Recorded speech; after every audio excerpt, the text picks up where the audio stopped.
Hello बच्चों, good morning.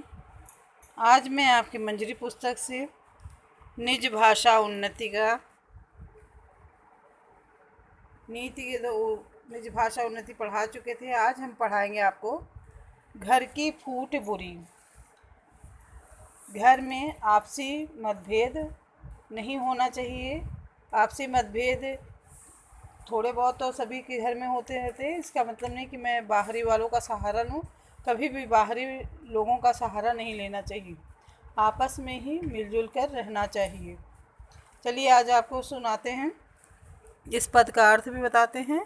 संदर्भ same रहेगा, प्रसंग इसका अलग हो जाएगा। प्रसंग वैसे भी हर दोहे का अलग होता है। चलिए शुरू करते हैं। जगत में घर की फूट बुरी।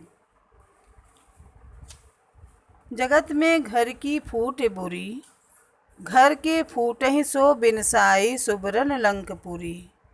फूटहि सो सत कौरव नासे भारत युद्ध भयो।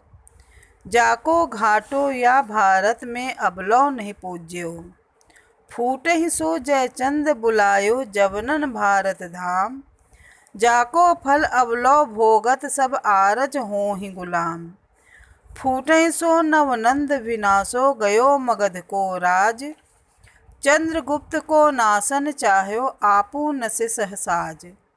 जो जग में धन मान और बल अपनी राखन होय। तो अपने घर में भूले हूँ फूट करो जन कोय।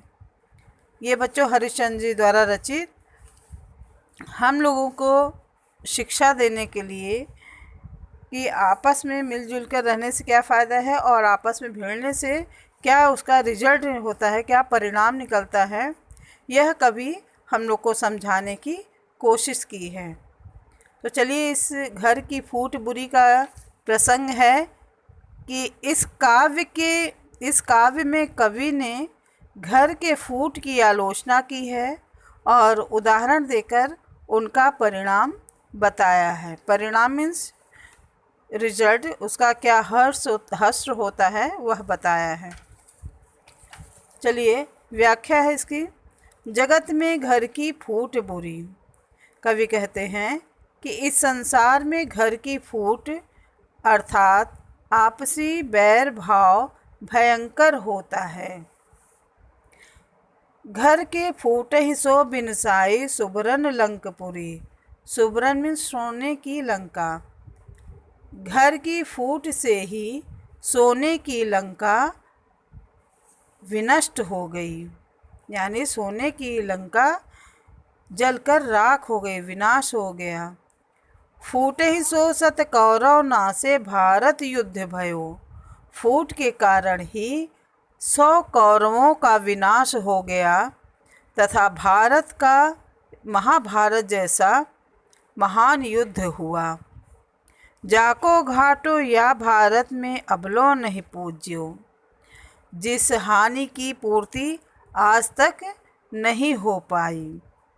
फूटे सो जयचंद बुलायो जवनन भारत धाम।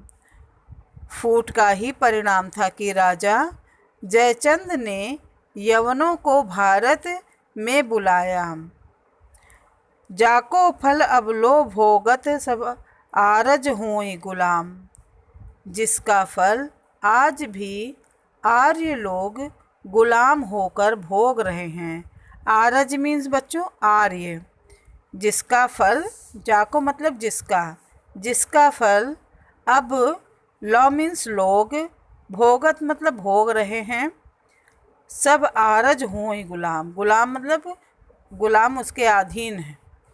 जिसका फल आज भी आर्य लोग गुलाम होकर भोग रहे हैं। चलिए फिर नेक्स्ट। चंद्रगुप्त को नाशन चाह्यो आपू न से सहसाज। कह रहे हैं कि सॉरी, इसका एक लाइन हमने आपको छोड़ दिया है, लास्ट का। फूटे ही सो नवनंद विनाशो गयो मगध का राज। और आपसी फूट का ही परिणाम था कि नवनंद वंश समाप्त हो गया, मगध का राज्य छिन गया। जय चंद को नाशन चाहो आपू नशे सहसाज।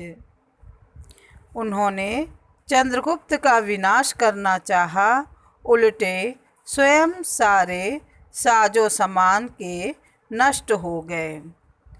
जो जग में यदि धन मान और बल अपनी राखन होए, कवि कहते हैं कि यदि तुम्हें संसार में मान, धन, बल और अपनत्व की रक्षा करनी है तो अपने घर भूले हूँ फूट करो जन कोय। तो कह रहे हैं तो भूल कर भी अपने घर में फूट मीन्स बच्चों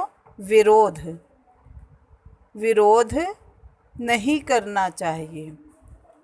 कह रहे हैं बाद में सबका परिणाम बताया है कि फूट के कारण क्या होता है और उसका परिणाम क्या होता है, यह बताते हुए लास्ट में हरिश्चंद्र जी एक शिक्षा छोड़ जा रहे हैं, हम लोगों के लिए शिक्षा दे रहे हैं कि जो जग में धन मान और बल अपनी राखन होए तो अपने घर में भूले हूँ फूट करो जन कोय। कह रहे हैं सबको यह सचेत कर रहे हैं कि यदि आप लोगों को संसार में अपना मान, धन, बल और अपनत्व की रक्षा करनी है तो भूल कर भी आप लोग अपने घर में विरोध या फूट नहीं करें। कभी भी अपने घर में भूल कर भी विरोध नहीं करना चाहिए। ये था बच्चों घर की फूट बुरी का व्याख्या। अब हम आपको बताते हैं शब्दार्थ हैं। शब्दार्थ में मूल मीन्स आधार, शूल मीन्स पीड़ा, विलंब मीन्स देर, जत्न मीन्स यत्न, भृत्यन मीन्स सेवकों, मध्य मीन्स बीच में, वेग मीन्स शीघ्र, प्रवीण मीन्स कुशल, हीन मीन्स अधूरा या रहित, बिनसाई मतलब नष्ट हुई, पूजयो मीन्स पूरा हुआ, जवन मीन्स यवन, आरज मीन्स आर्य। ये था शब्दार्थ। इसके बाद आपको भाषा की बात में तत्सम रूप यानी शुद्ध रूप लिखना है। तद्भव रूप में लिखा हुआ है, इसको तत्सम यानी शुद्ध रूप में लिखना है। कर्म का शुद्ध रूप कर्म होता है। यद्यपि का शुद्ध रूप यद्यपि। सुबरन का शुद्ध रूप है स्वर्ण। आरज का शुद्ध रूप है आर्य। इसको कर लीजिएगा और कुछ भी इसमें करना नहीं है। अगर समझ में नहीं आया है तो एक बार फिर बाद में पूछ लीजिएगा।